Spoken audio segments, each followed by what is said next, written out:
Atëherë unë do ta lexoj Kresi edhe në fund juve të betojnë. Betohem në nderin tim se do të kryejmë ndërgjegjet e tyre në antarit të Këshillit Bashkiak dhe do t'i bindem pushtetutës dhe ligjeve. Betohem se në gjitha veprimtarinë time do të udhëhiqem nga interesat e shtetasve të Bashkisë së Tiranës dhe do të punoj me ndershmëri e përkushtim për zhvillimin dhe rritjen e mirëqenies tyre. Betohem. Mirë erdhe. Jemi shumë të kënaqur zoti kryetar, mirë se keni ardhur. Fjala për ju. Unë desha të bëj një ndërhyrje për procedurë. Më pas, për procedurë unë kam të drejtën ta bëj. Jo, të lutem. Jo, unë do ta bëj se kam ndërhyrje për procedurë. Prita gjysmore derisa të kryeni. Kryetari i Bashkisë do bëj prezantimin e buxhetit dhe unë kam nevojë për procedurë. Të lutem se si ne funksionojmë. Mbledhjen e drejtoj unë, nëse do, atëherë eja këtu merr drejtimin e mbledhjes dhe bëhet siç unë po ju them më pas. Pra ne kemi ma jep rregulloria të drejtën që të bëj për procedurë ndërhyrje kur unë ta mendoj. Pra rregulloria ka përcaktuar që mbledhjen e drejtoj unë. Të lutem, më prit, më pas. Në radhë parë kryetari i Bashkisë, i cili do të na tregojë se për çfarë jemi mbledhur. Mirëmëngjes gjithëve, edhe gëzuar festat. Ju falenderoj shumë për pjesëmarrjen sot. E di që për pjesën më të madhe të qytetit kanë filluar pushimet. Megjithatë kush ka pas bëj me Bashkinë e Tiranës, e din që ky është një operacion 24 në 7, 365 ditë të vitit. Patëm një mundësi dje me një pjesë madhe të kolegëve të Këshillit të uronim Krishtlindjet në gjitha komunitetet e krishterë të qytetit tonë. Sot në darkë me propozim tim Zot Frendos, ka qenë një kritik që ma kanë bërë nga vitet e kaluara. Ne shtrojmë darka iftarit, darkat e Bajramit, ndërkohë s'kemi pasur një darkë zyrtare të Krishtlindjeve të Bashkisë, kështu që këshillën e im Zot Frendos do ta zbatoj nga sot, duke qenë se për gjithë komunitetet krishtera ditët para Krishtlindjes janë zëna me shërbesin, kështu darka zyrtare ku besoj keni marrë dhe informacionin do të jetë sot. Po kështu përveç Kishës Katolike kemi bashkëpunim shumë mirë me Kishën Ortodokse të qytetit tonë. Kryeministri po përgatit një vendim Këshillit të Ministrave për të transferuar në inventarin e Bashkisë së Tiranës tokën e Kishës së Shën Prokopit në kodrat e liçenit. Më pas, me një vendim Këshillit Bashkiak, ne do bëjmë formalitetin e dhurimit të tokës Kishës, diçka që në fakt duhet kishte ndodhur që në vitin 91-92, ku ju dha ish restoranti që ishte ish kisha deri në revolucionin kulturor të 67-s Bashkësisë dhe Komunitetit Ortodoks, pastaj nuk u bën letrat për diçka të tillë. Tani që kemi vendosur që kisha Shën Prokopi do të rindërtohet siç ka qenë kisha origjinale, besoj që kemi një lajm të mirë edhe për komunitetin ortodoks, ndërkohë që edhe për komunitetin e krishterëve ungjillor kemi një ndihmës të vogël për një kishë që është prishur dhe është dëmtuar, dhe besoj që kemi pasur lajme të mira për gjithë bashkësitë e krishtera të qytetit tonë këtë Krishtlindje. Kjo është padyshim mbledhja më e rëndësishme e këtij viti për të gjithë ne. Miratojmë buxhetin e Bashkisë Tiranës për vitin që vjen, që përkon dhe me 100 vjetorin e Tiranës kryeqytet. Por përpara se të kalojmë tek diskutimin për buxhetin, dua të përfitoj nga ky rast për të thënë disa gjëra. Spari, kjo është mbledhja e fundit për këtë vit, ose shpresoj e fundit, nëse nuk do të kemi një emergjencë. Një vit që besoj ka qenë saj suksesshëm, po aq edhe sfidues dhe jashtëzakonisht i vështirë me gjithë çka ndodhi në qytetin tonë dhe në vendin tonë. Themi vështirë sepse tërmeti 21 shtatorit, fillimisht dhe më pas ai shkatruesi 26 nëntorit, la jo pak shenja në jetën e secilit prej nesh. Ishte një nga ato ngjarje të cilat do të mbesin gjatë në kujtesë dhe nuk do të harrohen lehtë, ashtu si brezit tim i kujtonin gjithmonë tërmetin e 79-s që unë nuk e përjetova, po që më ka shoqëruar gjithë jetën si një diskutim me të afërmit, dhe jam i sigurt ky 2019-s do shoqëroj gjithë gjeneratën e re të shqiptarëve sa të jetë jeta. Sigurisht për shkak të viktimave që ky tërmet shkaktoi, për tronditjen e madhe që solli sidomos tek fëmijët, po edhe tek të rriturit, dhe për dëmet e mëdha në shtëpitë, bizneset e shumë familjeve të Tiranës, Durrësit, Thumanës, Laçit edhe gjithë zonave të prekura. Por ky tërmet nuk do të harrohet lehtë, sepse në ditët që pasuan, kuptuam se ne kemi një forcë shumë të madhe brenda vetes, një forcë që na bëri të ringrihemi shpejt dhe më të fortë se sa më përpara. Kjo forcë quhet dashuria që ne kemi për njëri tjetrin, për këtë qytet edhe për këtë vend. Qyteti ynë sot është më i fortë se më parë, është më i bashkuar se kur, më solidar se asnjëherë tjetër. Ndaj sot kam një urim të veçantë për gjithë qytetarët e Tiranës, në qendër apo në periferi, por dhe qytetarët e qyteteve tjera që u prekën rënd nga tërmeti, që tavolinën ta kenë plot, por zemrën ta kenë akoma dhe më plot. Tërmeti mund ta ketë gjunjëzuar vetëm për pak kohë, por nuk na vuri poshtë për asnjë çast. Ndërsa ekipet tona të shërbimeve sociale edhe sot janë duke shkuar fshat në fshat për të ndarë dhuratat për fëmijët, unë do të falenderoj dhe të jap një përqafim të veçantë për të gjithë fëmijët e Tiranës që u përfshin në atë që ne i quajtëm operacioni Kutia. Ishte mbreslëndse të shihej se sa shumë fëmijë të kopshteve apo në zonat shkollash që kishin dëshirë të kontribonin për bashkëmoshatarët e tyre, që dhe ata të festonin Krishtlindjen dhe vitin e ri si gjithë fëmijët e tjerë. Ky operacion i kushtua të gjithë fëmijëve të prekur nga tërmeti në fshatrat e Tiranës apo në Durrës, Tuman, Laç dhe në të gjithë zonat e prekura, dhe tregoj edhe një herë se vlera më e madhe që ka qyteti ynë i Tiranës është bujaria. Ndaj falenderoj të gjithë voglushët e Tiranës, më mbushim me kënaqëri për të ardhmen e këtij qyteti dhe u premtoj se në mandatin e dytë do vazhdojmë të punojmë për ta dhe me ta që qyteti të jetë i tyre sa është edhe yni. Një nga momentet më të rëndësishme këtyre festave ishte edhe dhënia e ndihmës për njerëzit në nevojë. Dje festuam Krishtlindjen duke shërbyer vaktet ngrohta në të gjithë qendrat tona sociale për njerëzit e pamundur, për ata që janë të moshuar ose për ata që janë të vetmuar. E kemi kthyer në traditë në qendrat tona sociale për çdo fest që kushdo në qytetin ton trajtohet me dashuri dhe ngrohtësi. Njeriu, sidomos në prag festash, ka nevojë për dashuri e të ndjejë tjerët pranë. Ndaj do ju kërkoj që krahas kohës me familjet tuaj të gjeni pak kohë dhe të kaloni çaste me njerëzit në nevojë. Mund të jetë një komshi, mund të jetë një afërm, mund të jetë një çift të moshuarish, mund të jetë një i vetmuar. Besoj që secili për nesh mund të gjejë një orë kohë edhe në të gjithë programet që ne kemi për asistencë sociale të bashkangjitet edhe të na japi një dorë. Nga ana tjetër jam i lumtur që kemi mbajtur fjalën për familjet që u prekën nga tërmeti i 21 shtatorit për nga tërmeti ynë i parë. Siç na keni parë çdo ditë me kryeministrin jemi duke dhënë nga një shtëpi të re dhe jemi besoj deri në natën e ndrimit të viteve do të kemi 50 shtëpi të ndërtuara në Tiranë, të reja, shumë prej tyre edhe më të mëdha, sigurisht dhe më të mira se sa shtëpitë që shkatroi tërmeti i parë. Disa prej donatorëve janë rreth 50 donatorë, disa prej donatorëve që tashmë kanë dhuruar këto shtëpi ose janë bërë mukajet kur i thon për dhurimin e këtyre shtëpive,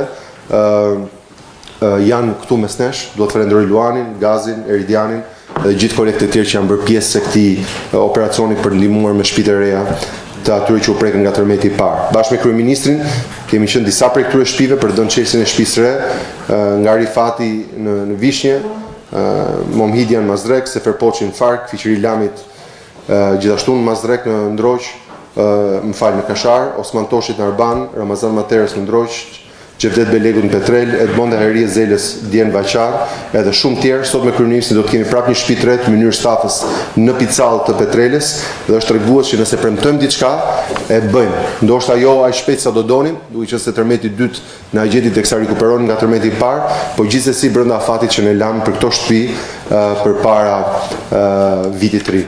Kam një mirënjohje të veçantë për gjithë ju. Puna e rindërtimit nuk mbyllet këtu, edhe sot ne do të kalojmë 300 bonuse qeraje për ta çuar mbi 2000 numrin e familjeve që ka qeran 100% të paguar nga Bashkia e Tiranës, teksa ne ose teksa paralelisht po zhvillojë një takim Këshillin e Ministrave që do të na autorizojë që për pallatet evakuuara ne të bëjmë atë që quhet një studim i thellë për të zbuluar nëse janë të rikuperueshme dhe nëse janë të rikuperueshme me çfarë rikuperimi.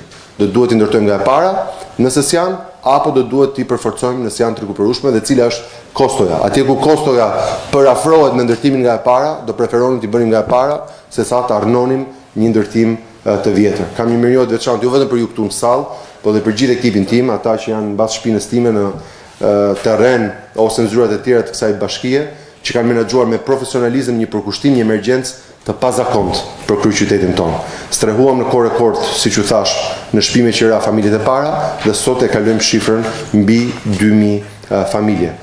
Duhet ju falenderoj për shumë mbledhje urgjente, e di që ka qenë fundi i vitit dhe shumë prej jush përveç se keni qenë antar të Këshillit Bashkiak, keni pasur dhe familjet tuaja dhe të afërmit tuaja për të kujdesur, por besoj që ja dolëm gjithë bashkë edhe mund ta quajmë që faza e emergjencës për Tiranën ka kaluar. Me projektin e rindërtimit ne do të vijojmë që në ditët e para të janarit.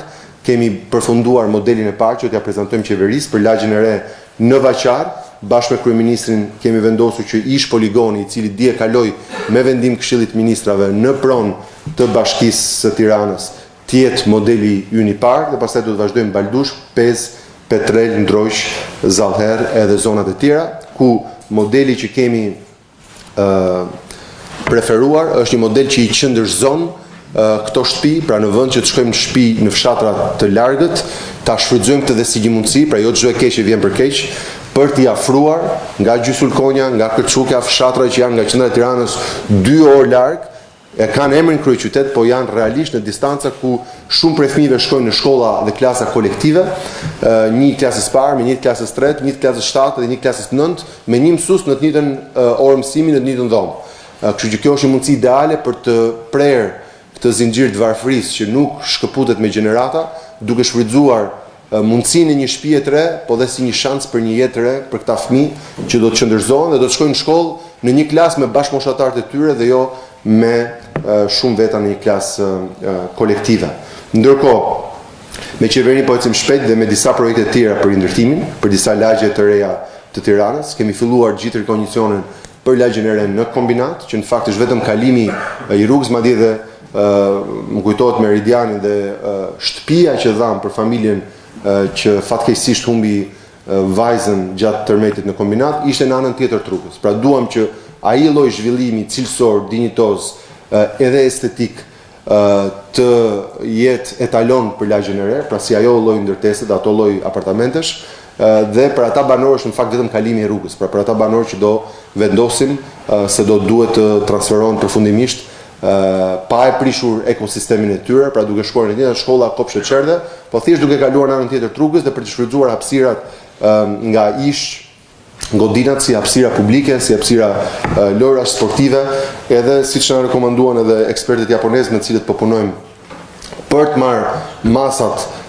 përgatitore në një terren shumë sismik siç është rajoni ynë, ne na duhet kemi hapësira publike ku janë dhe vend takime nëse do ketë një tërmet në të ardhmen. Kështu që për gjitha këto arsye urbanizimi që do ndodhi në kombinat do të jetë i paprecedent. I tillë është ai tek 5 Maj, në fundi i rrugës 5 Maj, lagja e re që po projektojmë tek bregu i Lumit, shumica e qyteteve në Evropë, shumica e qyteteve në fakt në botë, duke filluar nga Kairo apo nga Roma, janë zhvilluar buz lumene. Lumen kanë qenë jeta, ndërkohë që ne bregun e Lumit e kemi pasur një fjalë pejorative. Kështu që duam edhe ne më në fund për te Lanës që është një prua i glorifikuar, jo lum i mirëfillt, duam që lumin e Tiranës mos ta shohim më si një vend humbur, po duam ta transformojmë në një lagje ku Bashkia e Tiranës ka një pjesë të pronës bashkë me disa aksionerë të huaj që ka që nga viti 90 sa që ka degraduar si pronë dhe që mund të jetë një hapësirë ideale për lagjen e re tek 5 Maj, te bregu Lumit, dhe lagja tjetër që po përgatitemi ka të bëjë me të gjithë hapësirën tek uzina autotraktorëve, duke qenë se një pjesë e pallateve janë dëmtuar në zonën e kombinatit. Besoj që kjo hapësirë që është tashmë në pronë bashkisë mund të jetë nga të parat që fillon, pasi ka dhe më pak kleçka për pronë, është pronë 100% e jona dhe ne menjëherë mund të fillojmë ndërtimin e lagjes së re aty, edhe besoj disa nga këto vendime do i kemi të parat për fillimin e vitit tjetër. Kështu që nëse do ta quaja me një titull vitin 2020, do të jetë viti i punës, i rindërtimit edhe i shpresës. Ndërkohë, nuk mund të ri pa e përmendur që një reflektim të situatës emergjencës do të shikoni edhe në buxhetin e vitit 2020, në përputhje me ligjin për mbrojtjen civile, në buxhet janë pasqyruar të gjitha detyrimet që rrjedhin nga vendimi i Këshillit të Ministrave mbi gjendjen e fatkeqësisë natyrore, në cilin është sankcionuar fakti se për përballimin dhe lehtësimin e pasojave të fatkeqësisë natyrore, qarqet Durrës, Tiranë dhe Lezhë, institucionet publike janë të detyruara të marrin masa të jashtëzakonshme për përballimin e kësaj situate. Për sa më sipër, është reflektuar marrja e masave për akordimin e fondeve të nevojshme në emergjenca civile, duke ndryshuar si buxhetin e vitit 2019 dhe sigurisht duke ripar zërat kryesor dhe fondin e emergjencës për 2020. Për vitin e ardhshëm e kemi shumë fishuar zërin për emergjenca civile në krahasim me vitin e parë, duke dhënë një rëndësi më të madhe këtij zëri në buxhetin e bashkisë edhe si viti i rindërtimit apo rikuperimit të pasojave të tërmetit. Ndërkohë, dua shumë që të fokusohemi dhe jam edhe unë vetë kurios të dëgjoj nga ata që përfaqësojnë komisionet në Këshillin Bashkiak, por sidomos të ekonomisë, sepse besoj që emergjencat, reagimi në kohë, sistemimi qytetarëve të prekur nga tërmeti, rindërtimi i shtëpive, të gjitha kanë rëndësi se prekin jetë njerëzish. por ajo që besoj është më e rëndësishme është që Tirana të evitojë një tërmet ekonomik që gjithmonë në shumë qytete pason tërmetin natyror. Pavarësisht se Tirana tregoi që është një qytet që ja del mban, edhe në sfida të tilla kaq vështira, që do të vinin në vështirësi në fakt edhe qytetet më të zhvilluara të Europës, siç kemi parë jo pak vështirësi në tërmetet që kanë ndodhur edhe në vendet fqinj Italia apo Greqi, është tepër e rëndësishme që të mos lejojmë që trauma psikologjike e tërmetit të prek ekonominë e qytetit. Sigurisht, reagimi në kohë tregon se rritja ekonomike e Tiranës ka ndjekur të njëjtin trend rritje të qëndrueshme dhe kjo më mbush me shpresë edhe për vitin që vjen. Por 2020 është një sfidë e posaçme kur vjen puna tek zhdërvjellësimi i ekonomisë. Tirana është rritur në vitin e fundit sipas Instatit si rajon me mbi 8%, pra si qark, ndërkohë që si kryeqytet vetëm si bashki jemi rritur me 11%, që për koincidencë përkon edhe me rritjen e buxhetit. Pra buxheti mban hapin e rritjes ekonomike të qytetit tonë me 11%. Jo më kot këto ditë festash, mesazhi ynë ka qenë, nëse doni të ndihmoni këto zona, shumë faleminderit për lutjet, për statuset dhe për lajket, po ndihma më e madhe është shpenzimi i parave në Tiranë, në Durrës dhe në Lezhë në 3 qarqet e prekura. Kjo është arsyeja që këtë vit posaçërisht edhe kam friden përballë që më kujton gjithmonë punën tonë me bujqësinë, posaçërisht kemi insistuar. Blini gjerat në Baldushk, merreni verën Lundër, blini domatën e vont në Shëngjergj, merrini vajin e ullirit edhe gjithë gjërat e tjera në Ndroq si një mënyrë për të kontribuar direkt në ekonominë e këtyre zonave të prekura. Fjalët inkurajuese bëjnë derman deri me i farmasi. Pas fjalëve inkurajuese, tani që ka kaluar mbi një muaj nga tërmeti, na duhen veprime inkurajuese. Dhe veprim më inkurajues se financat nuk besoj që ka. E shoh këtë në gjitha familjet që kemi vizituar, edhe më vjen mirë që të paktën këtë vit kemi filluar dhe më herët me tregun Baldushk. Do inkurajoja të gjitha atyre që kanë biznese, sidomos që bëjnë porositë të mëdha, të fokusojnë investimet në zonat e prekura, sidomos në Tiranën rurale, si një mënyrë direkte kur dikush blen një gjel deti në Baldush, që fare mirë mund ta kishte bler edhe në supermarket, në fakt sapo ka ndihmuar që të paguhet me remetimi i çatisë asaj shtëpie. Sapo ka bler librat dhe rrobat e atyre fëmijëve që të shkojnë në shkollë, të mësojnë, të vishën ngrohtë dhe të marrin dieta. Kështu që nëse secili e lidh shpenzimin me këtë situatë ekonomike që po kalojmë, besoj do jetë edhe më kuptim plot festa e vitit të ri dhe gjithë shpenzimet e fund vitit për Tiranën. Mesazhi për qytetarët, kemi hapur fshatin e festave, më vjen mirë që në 7 mëngjesit kur vim e gjejmë të frekuentuar deri vonë darkë kur e lëm këtë zyrë, po mesazhi është konsumoni, duke shpenzuar dhe duke qarkulluar financat në ekonomi, sigurohemi që nuk prekemi nga një tërmet ekonomik edhe besoj që shenjat janë të mira.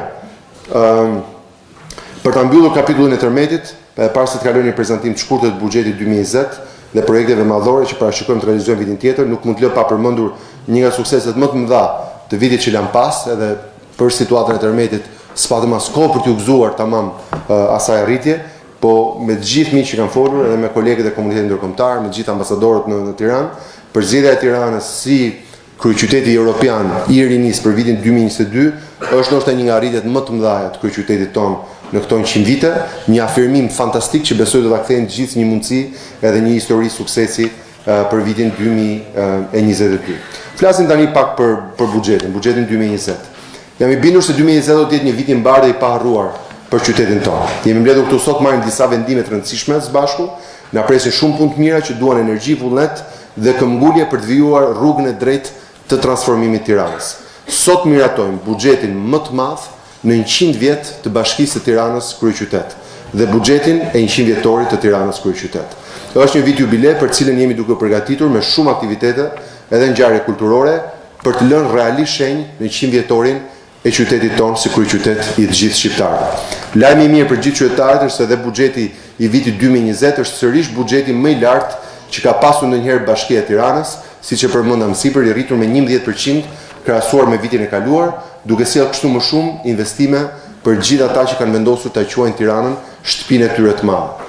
Fakti që ky është viti i 5 rresht që vim përpara Këshillit me një buxhet me rritje, na jep gjithëve drejtën ndihemi mirë për punën që kemi bërë, por dhe të kuptojmë atë që është më e rëndësishme, që ka ende shumë punë për të bërë, që Tirana realisht të ndihet si një qytet evropian. Kjo më jep arsye të jemi optimist që viti që vjen do të jetë një tjetër vit i mbar për Tiranën, me më shumë punë, më shumë projekte që do ta çojnë një hap më pranë objektivin ton për ndërtuar Tiranën e gjeneratës tjetër. Ky është padyshim kurorëzimi më i bukur që mund bëjë në një vit shumë të vështirë për qytetin ton, po dhe një fillim i mbar për këtë vit të ri dhe për këtë mandat të dytë. Një falënderim anëtarëve të komisioneve të Këshillit Bashkiak që kanë diskutuar për disa ditësh dhe më pas kanë miratuar këtë buxhet që gjithë ne sot kemi në tryezë që do të mbetet në historinë e kryeqytetit. Më vjen mirë gjithashtu që ndoqëm traditën e vendosur që në vitin ton të parë në detyrë për konsultimet publike dhe buxhetimin me pjesëmarrje, duke kaluar këtë buxhet në çdo njësi të Tiranës për të kuptuar realisht nevojat e qytetarëve. Duhet t'ju falenderoj posaçërisht gjithë ju që jeni angazhuar në dëgjesat dhe buxhetin me pjesëmarrje, sigurisht duke mirë kuptuar edhe faktin që në një menu ose në një listë gjatë për 10, 15, 20 projektesh nevojshme, kemi bërë gjithmonë një listë prioritetesh për t'i dhënë sipas kërkesave të qytetarëve përparësi, prioritet apo le të themi renditje më të lartë projekteve që ata i kanë cilësuar si më të nevojshme, duke renditur më poshtë ato projekte që mund të presin dhe ndoshta s'janë lidhur shumë me emergjencat apo me projektet tona strategjike. Buxhetet e mandatit parë i kanë arritur tashmë objektivat e rikthimit të Tiranës në punë, edhe një nga gjërat që gjithë turistët apo ata që vizitojnë Tiranën thonë që gjithandej gëlon jeta dhe ka një lëvizje dhe një qytet që transformohet sa herë që vinë dhe vizitojnë, ka përfunduar disa nga projektet e mëdha strategjike, përfshirë këtë shesh, nga ku hym në këtë ndërtesë, është ndërhyrë në pjesën dërmuese të lagjeve të qytetit me projekte rigjenerimi urban, është sot qytet më i pastër, dita me natën me çka qenë, por sigurisht që dhe pastrimi apo dhe shtimi i gjelbrimit është një punë në proces që do duhet të vazhdojë. Ka një përmirësim të ndjeshëm të infrastrukturës në gjitha qertë dhe kopshtet e qytetit. Kemi ndërtuar disa shkolla të reja, kemi qenë bashkë në disa prej tyre, janë krijuar hapësira të reja rekreative dhe është rigjallëruar ndjeshëm jeta kulturore dhe masivizimi i sporteve në Tiranë. Dita kur në Tiranë të hyn mik për të regjistruar fëmijët, jo vetëm kopshtet e qertë publike, por të hyn mik për të futur te kursi mbas mësimit në një shkollë, dhe është në fakt një ditë e mirë për çdo qytet. Shumë për këtyre projekteve që janë realizuar në vitin 2019 i kemi parë bashkë. Më ka ngelur mendje një nga projektet më të bukura, shkolla e shkëlqyer e muzikës Servete Maçi, shkolla Kosova, gjithashtu që janë kthyer në etalone se çfarë do të jenë shkollat e reja të Tiranës. Patëm një mundësi gjatë pjesës së demolimeve në Universitetin Bujqësor që do të jetë gjithashtu një kampus i ri, siç do jetë kampusi i qytetit studenti, për të bërë një vizitë shpejt flesh me kryeministrin tek shkolla e re Nën Tereza, një tjetër shkollë me debat me universitetin. Në fakt shkolla pothuajse ka mbaruar karabinaja dhe besoj që në shtator për të gjithë fëmijët edhe të rinjtë e Kodër Kamzës, që është zona më periferike dhe më distante dhe fundore e Tiranës, do të ketë një njëjtin cilësi si shkolla Kosova apo shkolla e re Servete Maçi. Ndërkohë po vazhdojmë me shkollën tjetër ke Don Bosco. Dje morëm një lajm të mirë nga kryeministri dhe qeveria, na kanë kaluar një tokë ish parkingun e policisë ushtarake në zonën e Saukut, ku do të jetë shkolla e re e Saukut dhe një lajm i shkëlqyer për njësinë 2, duke qenë se ka pasur një ngarkesë të jashtëzakonshme që edhe shkolla Kosova nuk e zgjidh dot, shkolla Osman Mynderizi gjithashtu i shkolla Labinoti e mbi ngarkuar, kështu që me pronën e re që na u transferua dje, mund të fillojmë dhe lotin e fundit të shkollave të projektit tonë të 17 shkollave. Teksa kemi buxhetin më të madh në historinë e 100 viteve të Tiranës, kryeqytet, investimet e mëdha kërkojnë edhe mirëmbajtje. Ka qenë një nga vretjet që kemi pasur nga qytetarët dhe nga gjithë dëgjesat që ne kemi bërë në komunitet. Parashikimi është që për çdo 100 lekë investime duhen 7 lekë mirëmbajtje. Ka shumë njerëz që thonë shumë bukur këndi lodrave, por në momentin që hypën një zdapë dhe 100 kg shkon në shkollë lisharze, kjo do mirëmbajtje konstante. E shoh që buzëqeshtin se disa prej jush i sillni këto shqetësime e kemi reflektuar. Pra duam që investimet të kenë një gjatësi, kështu që këtë vit kemi reflektuar mirëmbajtjen si një prioritet i gjithë këtyre punëve që janë bërë për të mos kaluar në një punë tjetër nëse degradon një punë që tashmë e kemi bërë. E dim si çdo qytet i madh ka shumë njerëz që thonë s'bën shqiptarët, nuk është kështu. Patjetër që bën shqiptarët, dhe shumica dërmuese shqiptarëve janë të pastër dhe nuk vandalizojnë, po si çdo qytet i madh, shikoni New Yorkun, Londrën, Parisin, kudo vandalizohet, kudo ka grafiti, kudo është dikush që abuzon, pra ekziston një përqindje e vogël. Dje kisha një takim festash me pastrueset e Tiranës, edhe njëra më tha një gjë se kisha menduar, se nga që na kap rutina e punës, ky tha është i vetmi vend ku ka shoqata të rinj marksist që flasin kundër shtypjes punëtorëve dhe këtë e bëjnë duke vandalizuar gjithë muret që detyrojnë punëtorët ditë Krishtlindje, ditë shtune, ditë diele dhe ditë festash të dalin dhe të fshin parrullat për drejtat e punëtorëve. Domethënë vetëm një idiotësi e tillë e marksistëve shqiptar hahet rrot mbrot me ato çuditëra që bëhen meme. Se si mund të thuash jam kundër shtypjes punëtorëve dhe këtë e bën duke zgarravit qytetin dhe detyron punëtorët që dalin ditë pushimit i pastrojnë, është tamam një nga ato çudirat e këtij vendi. Megjithatë kemi reflektuar çështjen e mirëmbajtjes edhe besoj që gjithë ata që kanë pasur merak e shohin në buxhetin e ri. Dua të ndalem shkurtimisht në disa projekte të mëdha dhe t'i vëm pikat mbi i për disa tema. Do bëhet, s'do bëhet Lana, do bëhet, s'do bëhet teatri, do bëhet, s'do bëhet Astiri. Them që ka ardhur koha t'i themi përgjigjet jo vetëm politikisht, po t'i themi edhe me buxhetin që ne miratojmë sot. Projekte si teatri kombëtar, Piramida, Unaza e Madhe, zgjerimi i Lanës, zona ekonomike në Kashar do të marrin udhë me këtë buxhet në vitin 2020. Jam i vendosur, unë, besoj dhe ju, dhe gjithë administratët i shkojmë deri në fund çdo projekti që e transformon Tiranën dhe e bën më të mirë për fëmijët tanë. Megjithatë kemi parë shpesh herë për çdo projekt madhor Tiranës, si dikur, nuk e di mbani mend kush ka qenë në mandatin e parë, protestat e këndi lodrave të liçeni apo këtu ke sheshi Skënderbej, që gjithmonë ngrihen çeta me individ që duan ndalojnë punët e qytetit. Tani është bërë si mod, sa herë që ka një punë të madhe në qytet, ngrihet një çet respektive për atë punë, një çet e vogël, që kundërshton me zhurmë të madhe në kurriz të një shumice të heshtur që do zhvillimin e Tiranës. Janë të njëjtët njerëz që duan të pengojnë zhvillimin, njerë hiqen si dashuruar pas Artit, njerë si dashuruar pas Medisit, njerë si dashuruar pas Astirit, po është i njëjta sken, i njëjti skenar, të njëjtët skenarist, i njëjti grup njerëz si një cirk shëtitës që pengon gjitha projektet dhe fjala punë është gjëja e fundit që duan të shohin për qytetin tonë dhe kanë leitmotiv pengimin apo bllokimin. Janë po ata që thonë s'duhet të festojmë dhe s'duhet të bëjmë asnjë nga gjërat e bukura që bën në Tiranë, po ata që s'duan të bëjnë këndë lodrash, po ata që s'duan të bëjnë sheshe, që s'duan të bëjnë parqe, janë po ata që do jenë për çdo punë apo s'duan stadiumin, se më kujtuar që sa hapëm stadiumin e ri të Tiranës, një bizhu për qytetin tonë, dhe t'jeni të garantuar që edhe për gjërat që do të kalojmë këtë vit, do t'i shikoni si një çet shëtitse në secilin prej këtyre stacioneve. Ja ku jemi sot. Tirana bëhet gati për të festuar 100 vjetorin kryeqytet, ndërsa pak metra më tutje, në anën tjetër në krahun tim djathtë, vazhdon teoria e vjetër për të ndaluar zhvillimin pranë teatrit kombëtar. Sot dua ta bëj të qartë që çdo kush që pengon zhvillimin e Tiranës do të ketë fatin dhe do të ketë përfundimin e asaj që ndodhi përpara disa ditësh tek Astiri. Tirana nuk ndalet. Qytetarët duan zhvillimin, duan rrugët, duan Unazën, duan Piramidën, duan teatrin, bulevardin e ri, kopshin botanik dhe zoologjik dhe transformimin në çdo lagje dhe në çdo cep të qytetit. Askush nuk do guxojë ta ndali më orën e Tiranës, siç kishte ngec 4 vjet për gjithë ata që e mbajnë mend ditën e betimit ton vitin 2015.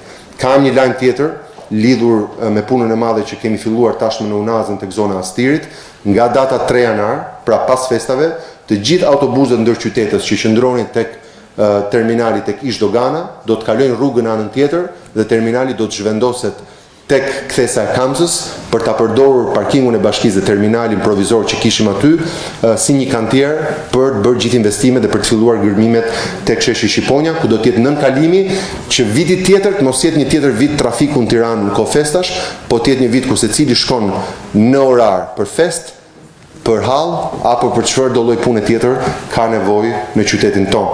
Ndërkohë jemi të vendosur për ta nisur 2020-ën me disa investime dhe 100 vjetorin tonë të dytë si kryeqytet, me disa investime madhore që besoj do të jenë ikona të shekullit dytë të Tiranës, ku do doja që të veçoja disa prej tyre.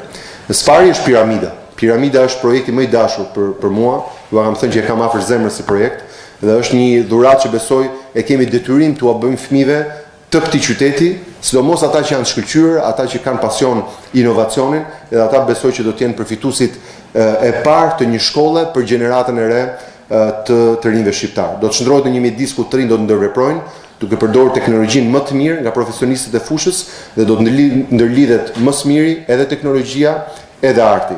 Koncepti do të jetë mësimi nëpërmjet prodhimit ose nëpërmjet të bërit, ajo që anglisht quhet learning by doing, dhe Piramida do të kthehet në një mjedis ku do të edukohen dhe trajnohen mbi 2000 të rinj dhe të reja në mënyrë tregull dhe ndoshta disa mijë tjerë që do të marrin le të themi kurse më të shkurtra në varësi të programacionit që do të kemi në atë projekt. Risia e rigjallërimit të qendrës qëndron në faktin se do të zbatohet modeli mësimor TUMO, me cilin jemi dakordsuar me Fondin Shqiptaro-Amerikan dhe me Qeverinë Shqiptare, dy partnerët tanë të rëndësishëm në gjitha projektet e transformimit. Është një lloj i ri i përvojës arsimore me kombinimin e teknologjisë dhe dizajnit. Programi mësimor parashikohet përbëhet nga aktivitetet mësimit autodidakt, workshope dhe laborator projektesh, ku fëmijët dhe të rinjt i kombinojnë këto metoda mësimore personale që të përshtaten me preferencat e tyre dhe shkallën individuale të përparimit. Mes këtyre programe mësimore përfshihen animacion, zhvillim lojrash dhe filmimesh, web design, muzik, shkrim, vizatim, dizajn grafik, modelim 3D, programim, robotik, fotografi edhe shumë fusha tjera ku të rinjt do të kenë një menu për të zgjedhur ato aftësi që duan për këtë shekull të ri të kryeqytetit. Teksa të rinjt përparojnë me projekte dhe praktika, do të krijohet edhe një portofol i bazuar mbi rezultatet e tyre që do të kthehet në një lloj diplome dhe do të dëshmojë rritjen e aftësive të tyre në fushat përkatëse dhe sigurisht edhe një pasaport për punësimin e tyre të ardhshëm. Jemi të bindur se investimi në programe të tilla zhvillimi kreativ të rinjve do të jetë një nga investimet kryesore me impakt afatgjatë për një shoqëri më të zhvilluar në të ardhmen, ku mendojmë punësimin e këtij shekulli jo të shekullit që kaloi. Por kemi vendosur që të mos u mbasim kohë, pra teksa piramida do të jetë duke u ndërtuar dhe transferuar, si institucion kemi vendosur që ta fillojmë më herët vitin tjetër. Jemi duke diskutuar me Fondin Shqiptaro-Amerikan, fondacionin, për ta filluar ndoshta fillimisht shkollën që quhet Piramida tek hapësirat e stadiumit të ri, të arenës kombëtare, një tjetër bizhu e Tiranës dhe një tjetër projekt që i pati dhe ajo çetën e vet zhurmuese, por ka disa hapësira që s'kan lidhje fare me sportin, që janë hapësira që mund të përdoren në formë klasash apo në formë seminarësh dhe workshopës, kështu që jemi në një proces vendimarrje ku si institucion do ta fillojmë më herët se sa të ketë shtëpinë vet definitive që do të jetë ndërtesa e piramidës. Një projekt tjetër që do të shikonin në buxhet e që do ta prokurojmë shumë shpejt në këtë fillim viti është kopshti zoologjik dhe botanik. Është një nga projektet më të bukura të Tiranës realisht, për gjithë ata që janë përfshirë ose që kuptojnë nga dizajni dhe urbanistika. Ka rreth 30 vite që ato dy hapësira nuk kanë pasur një investim të mirëfillt, pra kanë pasur mirëmbajtje, po koncepti i kafshëve në kafaz edhe i degradimit që ka ndodhur ndër vite me zaptimit dhe me tokat që janë okupuar në çdo cep të atij territori, ka nevojë për një ndërhyrje të thellë edhe për një marrje kontrolli absolut mbi atë territor. Dua t'ju informoj, edhe për këtu kemi një çet që bën zhurmë, e dini fare mirë. Kjo pronë është me hipotekë e Bashkisë së Tiranës, me titull pronësie. Të mos bëjmë të njëjtën lojë që bëm me Institutin Bujqësor, ku vetëm humbëm një vit kohë për një shkollë të mrekullueshme. Pra do humbasim një vit kohë, është thirrja për kolegët e universitetit dhe do e mbyllim me turp ku do dalim që bllokojmë projektet e fëmijëve apo do respektojmë ligjet e këtij vendi ku një pronë e Bashkisë së Tiranës me titull pronësie do transformohet nga pronari, nga Bashkia e Tiranës për të rritur si hapësirë edhe sigurisht për të bërë më shfrytzuar nga qytetarët. Duhet t'ju kujtoj që kopshti botanik në administrimin e universitetit në vitin e kaluar e kishte të ardhurat 5.000 lekë. 5.000 lekë. As një të gjashtën e rrogës së Rojes. Të ardhurat. E një rrogë mujore, po, të kërkoj ndjes, e një rrogë mujore. Pra nuk ka fare të ardhur. Të gjithë vetëm bakshishe, nuse që bëjnë fotografi për atë dezhurnik e dera. Po asnjë e ardhur si investim. Tani, sigurisht që në universitet ka dy palë. Një palë është pala politike, që është pjesë e çetës që bën zhurmë, dhe një palë është grupi i shqetësuar, i pedagogëve, i profesorëve, i atyre që duan të bëjnë shkencë. Për të parët, Zoti u ashtofti natën se nuk ja dilnin dot me vendosmërinë që ne kemi për të transformuar qytetin. Ngrijeni çetën partijake, do keni të njëjtin fund dhe më kujtua për shkoj e lajmet sot, ai deputeti me patllake. Ati Zoti e bëfti 100 vjet, po kudo të shkoj, i kujtojnë gjithmonë këndin e lodrave. Pra, disa nga portalet nuk i mbajnë mend emrin, se kanë ikën nga parlamenti. Dhe i thonë, ju kujtohet ky që me këndin e lodrave, ndërkohë ai kishte fol për një temë komplet tjetër, por do shoqëroj tërë jetën patllakja e këndit të lodrave. Kështu që pyetja për këta njerëz është, doni t'ju shoqëroj gjithë jetën imazhi i ca bllokuesve për punët që i shërbejnë fëmijëve të këtij qyteti dhe të ardhmës të këtij qyteti, apo thoni më mirë kjo bashki t'i japi dum këtyre projekteve që ka vite që presin, se sa të mbahemi mend të rjetën me damkën e një bllokuesi edhe një penguesi. Ndërkohë, për grupin tjetër, që besoj që është grupi genuin, për grupi i vërtet i shqetësuar, dua t'ju bëj një thirrje, jemi ende duke pritur si e doni marrëveshjen e bashkëpunimit me Bashkinë për të bërë shkencë të mirëfillt. Si e doni serat, si e doni aksesin, sa e doni buxhetin.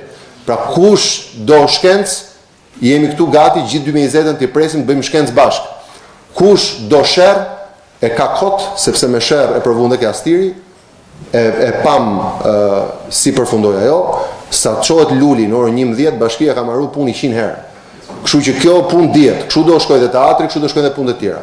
Sa çohet ai nga gjumi, ne kemi mbaruar punët në qytet. Jemi gati për të filluar festimin. Kështu që dua t'ua bëj të qartë të dy grupeve në Fakultetin e Shkencave të Natyrës, për grupin partjak përgjigjen e kam gati, për grupin që do bashkëpunim e pres përgjigjen prej tyre, të na thonë çfarë duan dhe ne jemi shumë të gatshëm që të kenë realisht shkencë të mirëfillt, edhe jo 5000 lekë në vit nga fotosetet e nusëve. Dhe me qëra fjala, t'ju bëj një provokim të vogël. Shkoni kaloni tani tek rruga Elbasanit, tek filologjiku, dhe shikoni një investim ka bërë universiteti dhe shikoni si është trotuari. Domethënë, i njëjti trotuari ngushtë, pra patën mundësinë që të heqin kangjillat, patën mundësinë që të lirojnë një hapësirë që studentët ecin normalisht dhe kanë hedhur gjithë ato para, trotuari prap gjysmë metri. Për t'ju treguar që edhe kur kanë para nuk kanë vizion për të krijuar hapësira pa kangjilla dhe për të krijuar trotuar që studentët që vinë nga rruga Elbasanit apo nga qyteti studenti të kenë një hapësirë të shkojnë në shkollë si njerëz. Ndërkohë duhet ngushtohen prapë si shtek dhish për të futur në mësim në një hapësirë të rrethuar me kangjëlla. Tani unë mirë dakord e kuptoj. Një njeri në një zonë informale, në kushte të vështira, varfri, vjen nga zona ndoshta që jetojnë me garde të rrethuar, mund të kenë dashmëri, unë këtë deri diku jam gati ta toleroj. Edhe pse gjithmonë ndërtimi pa leje, ndërtimi pa kriter nuk i shkon një qyteti. Po dia, tempulli i dijes që nuk bën dot një trotuar, ju jep një vizion se si din të ndërtojnë këta që kaq shumë shqetësohen për hapësirat publike, kur e kanë shansin, si ndërton Bashkia e Tiranës sa herë që jepet shansi për të prodhuar një xhevair nga çdo landfill apo zonë degraduar që merr. Një projekt tjetër ka të bëjë me kampusin universitar. Sapo ka kaluar vendimi i Këshillit të Ministrave që autorizon Bashkinë e Tiranës që të jetë trupa drejtuese e gjithë procesit për kampusin universitar. Do të kemi disa godina në qytetin studentit, do të kemi disa godina në Universitetin Bujqësor të Tiranës, edhe mezi pres që gjenerata e re studentëve të ketë realisht ambiente të mira. Unë nuk jam i pavëmendshëm, i dëgjova dhe ata që thanë u rikonstruktuan konviktet pse pati dëm. Spari, konviktet e zaptuara s'janë rikonstruktuar. Konviktet 15, 18, 19 ishin të zaptuara për 30 vitesh. Liri i demokracisë, sa mirë që u bë me shtëpi në qytet studenti, nuk ka logjik 30 vite. Imagjinoni, sa student janë privuar së pasurit strehim qytetit studenti që sot mund të ishin ka këtij vendi në 30 vite. Atyre ju dham apartamentet me qira dhe besoj që bën vendimin e dur, do trajtohen me shtëpi si gjithë tjerët, por ama qyteti studenti do marri hapësirën e vet. Në konviktet ku kemi ndërhyrë, nuk kemi ndërhyrë të ndrojmë kolona dhe themelet, janë po ato kolona dhe themele. Pra nëse vëmë nyje higjienosanitare që të shkohet në tualet me higjen, apo të ketë ndriçim LED, apo të ketë mobilim, kjo nuk është ndrimi i themeleve dhe i kolonave. Kështu që për gjithë ata që shkojnë histeri dhe gëzohen sa herë që kanë një fugë të hapur në konvikt, po ju themi, ndërhyrjet e rikonstruksionit nuk janë ndërtim nga e para me themele dhe kolona, janë po ato që ka qenë. Ka qenë ndërhyrje kryesisht në nyjet higjienosanitare apo dhe në gjithë arredimin dhe mobilimin që kanë pasur nevojë konviktet. Ndërkohë, me lirimin e 10 hapësirave në Institutin Bujqësor, në Universitetin Bujqësor, dhe me lirimin dhe të 3 hapësirave në qytetin studenti, kemi të gjithë terrenin e nevojshëm që projektin ta implementojmë 100%, mund na duhet vetëm bëjmë disa shpronësime të vogla, kryesisht ishmencave që janë zaptu nga politikanë dhe fara dhe fisi tyre ndër vite, nuk mund të bashketojnë. Pra do duhet siç u larguan ata që zaptonin konviktet dhe politikanët dhe fisi tyre që ka ish mencat, ish kinoklubin edhe ish hapësirat e tjera studentore, do duhet që t'i lënë, sigurisht që do të kompensohen, keq më vjen për këtë, se i kanë marrë për një çap bukur i thonë, po kanë titull pronësie, me rregullat e këtij shteti do duhet që të marrin parat mbrapsht dhe ta lirojnë për qytetin studentit. Teatri kombëtar është folur dhe vazhdon të flitet. Kam përshtypjen që me teatrin kombëtar kemi ardhur ke faza ku ishim me Astirin përpara një 2 muajsh, kemi ardhur në fazën përfundimtare. Teatri i vjetër do të prishet, teatri i ri do të ndërtohet, kështu që në këtë buxhet ne kemi edhe ato shpenzime që kanë të bëjnë me konsulencën që ne jemi duke marrë për të negociuar një kontratë sa më të mirë dhe sa më përfituese. Toka mbas teatrit kombëtar është pronë e Bashkisë së Tiranës. Toka ku është teatri kombëtar do të përdoret vetëm për teatrin kombëtar. Kështu që për gjithë ata që duan të bëjnë dhe për gjithë ata që deri dje na kërcënonin dhe thonin do ta shohim zgjedhje, ne këtu ishim, s'pam gjon zgjedhje, as serdhën fare. Kështu që kjo me do ta shohim nuk mund të vazhdoj pafundësisht, se Zoti njëherë të jep mundësi të ndryshosh qytetin tat, e të marrësh vendimet e drejta për këtë qytet. Dhe 100 vitet e dyta të Tiranës kryeqytet nuk kemi ndërmend t'i çojmë në një tjetër kasolle. Kur pash eksitimin e atyre që thonë, "Hama, ndodhi tërmeti, si ndodhi gjë." Ç'a mund të ndodhi një mullari me kasht? Është i gjithi kasht dhe shkrepse të presuara. Sa i gjeti gjë mullarët në Ndroqe dhe në Baldushk, i gjeti dhe teatrin. Është i gjithi prej shkrepsesh. Kështu që mos prisni që një ndërtesë me kasht, me shkrepse, me pambuk, të tronditet nga tërmeti. Është trondit aq shumë ndër vite, mjafton të shikoni ministrinë e kuqe këtu dhe atë që ndan me teatrin për të kuptuar që në 100 vitet e ardhshme nuk kemi ndërmend të shkojmë me kalorifer dhe me batanie për të parë teatr, por do të kemi një teatr dinjitos ku prapë si ai me pistolet do fshihen dhe do mundohen të harrohen ata që ishin kundër teatrit. Gjithsesi, ju e dini parimin, ne i mbarojmë punët në mëngjes, sa zgjohen ata nga gjumi, ka filluar teatri i ri, kështu që shumë shpejt vitin tjetër do fillojnë punimet për teatrin e ri. Më vjen keq për ata që janë ngujuar aty, mund të ishin mbajtur mend për art, po mbahen mend për sherrë banale mes tyre, ku zihen për ndimat edhe për çudirat e natyre. Megjithatë, secili njeri e shkruan vetë historinë e jetës, nuk jemi këtu të shqetësohemi si e shkruajnë kundërshtarët e zhvillimit të këtij qyteti. Ndërkohë, unazat e Tiranës, unazat në Shumës, janë gjithashtu jetike, si për teatrin dhe kopshin botanik jemi paqë vendosur për të shkuar deri në fund projektit të unazës së madhe. Nëse teatri dhe kopshi botanik mund t'i quajnë projekte madhore për kryeqytetin, unaza e madhe është projekt jetik për Shqipërinë. Kalon gjithë Shqipëria në atë segment. Kështu që është e kot ta theksoj, unaza do bëhet, siç ka filluar të bëhet, mbaruam me shpronësimet, kanë shkuar parat në bank, mbaruam me prishjet, po bëjmë transferimin e terminalit në anën tjetër të rrugës dhe shumë shpejt do të fillojmë dhe gërmimet në nën kalimin e Shqiponjës për të siguruar që viti tjetër na gjen me një lëvizshmëri shumë herë më të kollajt në Tiranë. Për gjithë ata që kishin dyshime dhe që mendonin që Jelek Portokallint ishin qytetarë të shqetësuar, e patë se si drejtuesit e tyre rriheshin për të bërë kryetar degët Partisë Demokratike. Që aty ti e kupton që në fakt e gjitha ishte e stisur politikisht, por nëse kishte ndonjë naiv, besoj që e pa provën javën e kaluar, ku rrihnin njëri tjetrin për të zgjedhur kryetar degët PD-s, se pasi ishin Jelekët Portokalli, ishin Jelekët blu të partisë, edhe them që ishte një fiasko spektakolare, po besoj që na jep edhe një vlerësim se si duhet sillemi në raste të tilla, ku toleranca dhe dëgjimi ndaj tjetrit patjetër që duhet ndodhi, po jo deri në pafundësi, ku na bëjnë për lolo militantët edhe mitingashët e partisë. Ndërkohë, për planin e lëvizshmërisë ne do të botojmë një skic të veçantë, do të kemi disa devijime që do të ndodhin në atë zonë, do duhet që të kemi bashkëpunim edhe për të shpjeguar qytetarëve, do të hapet një mega kantier, kështu që besoj të gjithë do duhet përfshihemi në komunikimin e planit të lëvizshmërisë që do të lipset për çështjen e ndërtimit të nënkalimit tek Shqiponia. Ndërkohë, një projekt tjetër madhor që do ta shkoni të reflektuar në buxhet ka të bëjë me zgjerimin e lumit Lana. Lana e re e Tiranës në shekullin e dytë do të fillojë në Lana Bregas në Shkozë dhe do të mbarojë në Kashar. Pra 2 kilometra në veri dhe 2 kilometra në jug. Projekti i Lanës do të bëhet. Kush ka ndërmend dhe ka 2 vite të harxoj kot dhe të bëj lojra si Astiri, le t'i bëj, i harxon kot ato energji.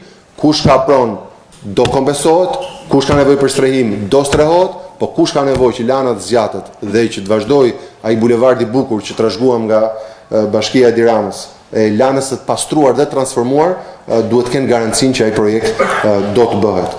Një nga projektet që gjithashtu reflekton fokusin ton tek ekonomia ka të bëjë me zonën e teknologjisë dhe zhvillimit ekonomik që e quajmë me akronimin TEDA, pra një zonë lirë ekonomike në Kashar. do të bëhet sidomos e rëndësishme, duke qenë se shumë pranë rrugës Qelqit pra zonës së kombinatit, pra është vazhdimi rrugës Qelqit ku takohet me Kasharin, hapësira që kemi identifikuar.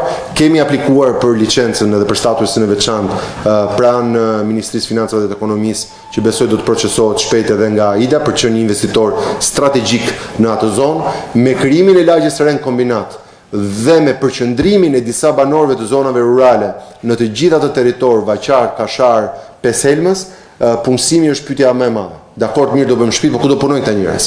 Edhe hapja një zone të lirë ekonomike, që besoj jemi të vonuar, ku shikoj se si Maqedonia apo Serbia dhe vende të tjera kanë ecur shumë shpejt me zonat ekonomike, them që ndërtojmë një model që fare mirë mund ta kopjojmë dhe bashkitë tjera, sidomos bashkitë e prekura nga tërmeti, që fill pas rindërtimit hallin më të madh do kenë çështjet e punësimit. Kështu që dua që edhe këtij projekti t'i japim një mbështetje për zonën e lirë ekonomike.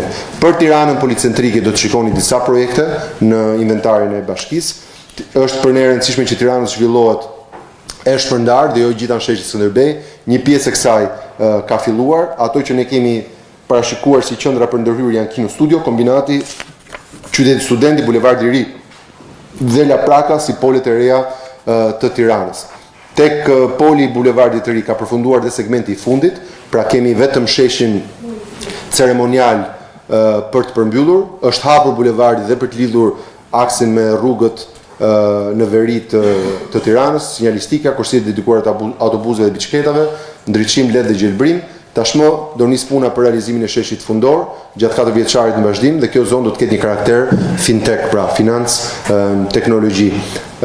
Ndërkohë, në kombinat, siç e dini, kemi bërë evakuimin edhe të njësisë administrative, edhe të banorëve që kishin zaptuar, zënë, okupuar, quheni si doni, të gjithë fasadën e ish ndërtesës vjetër të drejtorisë së kombinatit, ku është ADIS dhe njësia administrative, ndërtesë e vjetër dhe amortizuar, i kaluan bonuset e qerave, do trajtohen me shtëpi të reja, po jo më zaptim në kombinat. E gjitha jo hapësirë e ndërtesave ikonike të kombinatit do të shërbej si epiqendër e këtij poli të qytetit tonë, që quhet sheshi Garibaldi. Dhe besoj që duke çuar dhe disa zyra të tjera të bashkisë në kombinat, do t'japim dhe një lloj zhërvillësimi të zonës për gjithë ata që duan të shohin se si rritet vlera e pronës edhe investimet në zonën e kombinatit. E kemi parë me ditën efekt në pazarin e ri, në Kalan e Tiranës dhe disa hapësira tjera ku një ndërhyrje akupunkture i ka dhënë një zhërvillësi gjithë ekonomisë në atë vend.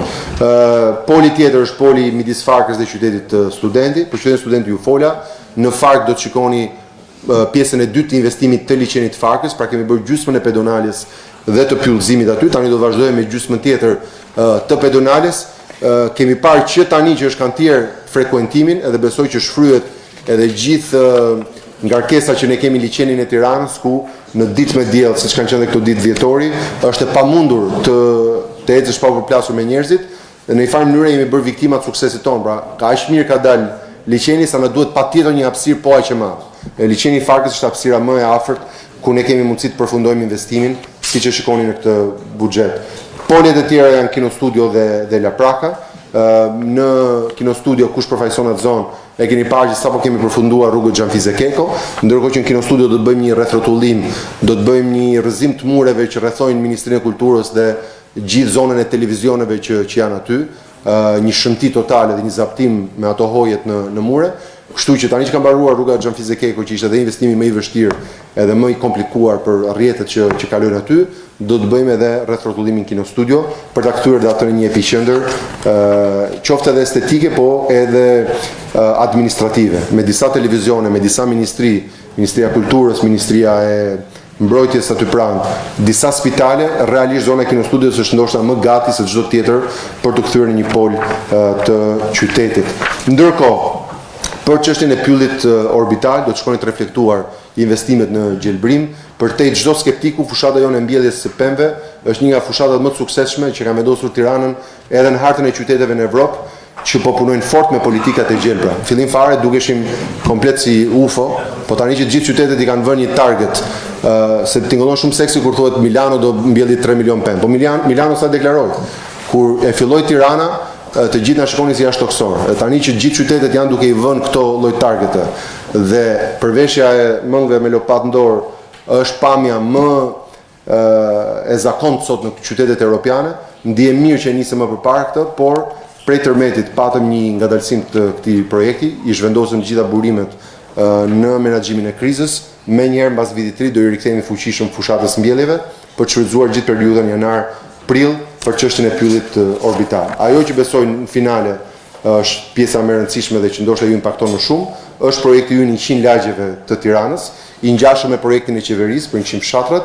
Kemi nisur në pjesën më të madhe planifikimin, por ndërkohë fillojmë që këtë vit për këtë mandat të dytë një pjesë të zbatimit të këtyre projekteve. Ndërkohë, një nga gjërat që do të shkoni që kemi shumë fishuar buxhetin për sa I përket fondit ton të komunitetit, do ta përdorim për disa arsye, mund të aksesohet lirisht nga gjithë pallatet që kanë administrator, qoftë edhe për riparimet pas tërmetit, për zhvendosjen e depozitave, pra heqja nga taraca dhe montimi nën tokë ose në një shesh pushim pranë pallatit, dhe besoj që për gjithë ata që ja kanë parë hajrin fondit të komunitetit, kanë veshur me kapot pallatet ose kanë vendosur një ashensor ose kanë vendosur panele diellore, besoj që janë prova më e mirë për çdo që do të bëjë një investim të përbashkët në komunitet, të bëjnë aplikimin gati, është një aplikim shumë I thjeshtë, janë para për të shpenzuar dhe këtë vit do të kemi më shumë pallate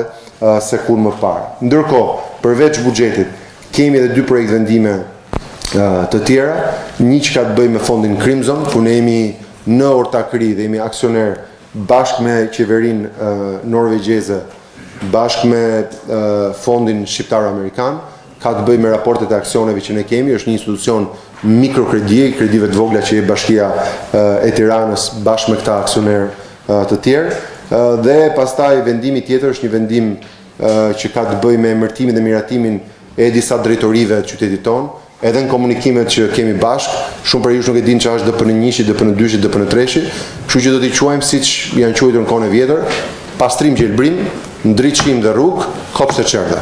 Është mënyra më e kollajt për të bërë dhe diferencimin, duket si një vendim I parëndësishëm, po sqaron pak edhe komunikimin që ne kemi mes nesh, dhe në finale është lista me rreth 300 aplikantë të bonuseve të qeras, që besoj fut çdo familje në nevojë në një shtëpi përpara vitit të ri. Do doja që këtë komunikim me qytetarët ta vazhdojmë, rezulton që ka raste ku qytetarët marrin bonusin e qeras dhe prapë kthehen ke shtëpia vjetër. Sigurisht është një situatë fatkeqësie, ne kemi mbyllur, e kemi shkel një sy, pra s'kemi kërkuar kontratë, s'kemi kërkuar shumë prej gjërave që normalisht kërkohen sa që disbursohen para të shtetit, po do doja shumë që jo për ne, se kjo bashki është e fuqishme dhe përballon edhe në një spekulim të vogël. Po për ta, për sa kohë që I kanë parat, kanë marrë një shtëpi me qira, flirti me rrezikun, hyet dil nga një shtëpi e vjetër, nuk shkon. Nëse na shpëtoi Perëndia nga tërmeti, është budallëk me brir ta gjejmë nga mend tona. Kështu do doja ta vazhdonim këtë komunikim, nëse pallati ka shenjën, nëse ka akustatimin e studit ndërtimit, nëse tashmë kemi aprovuar, ju thash në kryeministri në anën tjetër të bulevardit fondin për studimin e thelluar, na duhet pak bashkëpunim. E kuptoj nëse do ishim një bashki e papërgjeshme, po kur I sistemuam 2000 familje, pra rreth 10.000 persona në apartamente, nuk na falen gafa të tilla. Dikush mund thotë pse më lë polici. Tash nuk mund bëjmë gjithë popullin polic. Më kujton atë të vjetën i gjithë populli ushtar. S'kemi. Në çfarë bëjmë 500.000 polic për 500.000 popull, të ndajmë kështu popull që nuk shkon. Nuk shkon, policia do merren edhe me tregun, do merren edhe me parkimin, do merren edhe me trafikun, do merren edhe me situata të tjera që ndodhin në qytet. Nuk mundet ne të kemi policë non-stop që ruajnë një njerëz mos futet ke shtëpia vet kur është e shpallur, e rrezikshme dhe ka marrë para. Kështu do duhet që ta vazhdojmë të komunikim edhe në rrjetet tuaja sociale, për sa kohë që I kemi dalë borxh çdo njeriu, ju lutem është fyse të thuash pse s'më ndaloj polici. Si rasti që kishim para ca ditësh ku në fillim pas tërmetit pus palej 25 metra thellë. Nuk rrym dot çdo njeri.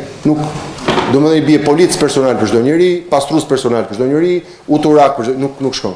Domethënë çdo gjë ka një limit. Kështu që për gjithë ato arsye na ndihmoni me këtë komunikim dhe për sa kohë që njerëzit kanë marrë parat, janë flirte me riskun komplet pa nevojshëm.